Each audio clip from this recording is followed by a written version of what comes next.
Hi, my name is Shayne. I'm from the Hermiston-Pendleton area and glad to be sharing my story today. Very grateful to Dr. Anderson with Good Shepherd Orthopedics.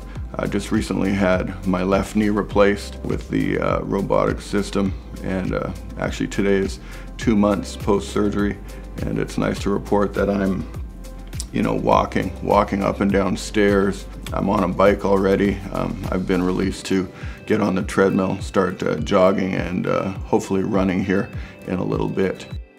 How I got into all of this, I really enjoy playing men's fast pitch softball. I've been pitching for 30 plus years, playing a little first base, and just over time, my joint began to wear out. On the day of surgery, I came in, the team here at Good Shepherd, they were very caring, and so, the nurse took me back and got me situated.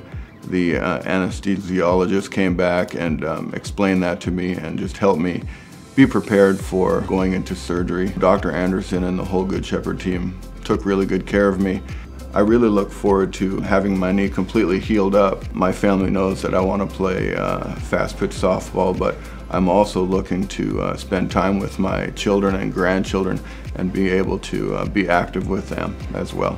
My long-term goals include playing fast pitch in April and transitioning that to pitching again in September of this year. So really looking forward to this challenge and glad for the Mako surgery here and full knee replacement to help me be able to do that. So I'd like to thank Dr. Anderson and the Good Shepherd team for all they've done with my knee, and just really glad to be walking again. And I would recommend this Mako surgery to anyone who's looking to extend the activity and quality of life for themselves.